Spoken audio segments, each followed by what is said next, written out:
नमस्कार, मी Suhani Patil. Janshakti vice news या channel मध्ये आपले सहर्ष स्वागत. आता पाहूया आपण अशा ताज्या घडामोडी.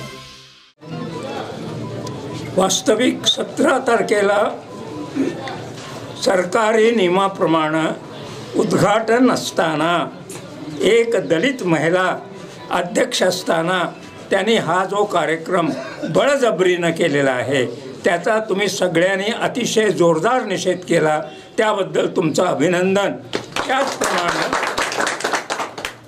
त्याचप्रमाणे इथले पंचायत मेंबर, मग ते काँग्रेसचे असू देत किंवा राष्ट्रवादीचे असू देत, सर्वांनी मिळून एकत्रितपणे हा जो विरोध केलेला आहे आणि त्याचप्रमाणे दलित सेनेनं, भीमसेनेनं जो विरोध केलेला आहे, जी काळी निशाणं दाखवलेली आहेत, त्याच्यावरून या पुढच्या काळात जोल्लेबाईंचं भवितव्य अत्यंत काळेकुट्ट आहे एवढं सर्वांनी लक्षात ठेवा.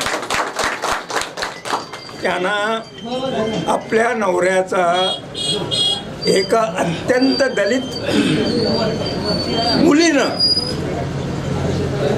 26-27 वर्षाच्या मुलीनं पराभव करावा याचं दुःख त्यांना आहे आणि म्हणून दलित अध्यक्षांना डावलून त्यांनी हा जो डाव चाललेला आहे तो आंबेडकर विरोधी, फुले विरोधी, शाहू महाराज विरोधी आहे आणि त्यामुळं आपण त्याचा निषेध केला पाहिजे.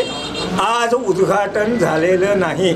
या पुढच्या काळात सुद्धा जर अशा प्रकारची दादागिरी आणि या प्रकारचं दलितांच्यावर अत्याचार होत असेल तर आम्ही सगळे एकजुटीनं त्याचा विरोध करू. आणि निप्पाणी मतदारसंघाचं अभिनंदन एवढ्यासाठी करतो की जोल्लेंच्या विरुद्ध तुम्ही सर्वांनी मिळून 30,000 मताधिक्य मिळवून दिलेलं आहे लोकसभेत. त्यामुळं तुमचं सर्वांचं अभिनंदन. आणि या पुढच्या काळात सुद्धा हा संघर्ष ठेवूया आणि त्याच्यामध्ये तुमच्या सर्वांची साथ मिळावी ही इच्छा बाळगून परत एकदा काँग्रेस आणि राष्ट्रवादीच्या ग्रामपंचायत सदस्यांचं, भीमसेनेचं मी अभिनंदन करतो आणि जोल्लेबाईंचा निषेध करून मी आपले रजा देतो. ताज्या बातम्यांसाठी जनशक्ती वाईस न्यूज या चॅनलला सबस्क्राईब करा, बेल आयकॉनवर क्लिक करा आणि हा व्हिडिओ सर्व सोशल मीडिया साईटवर शेअर करा.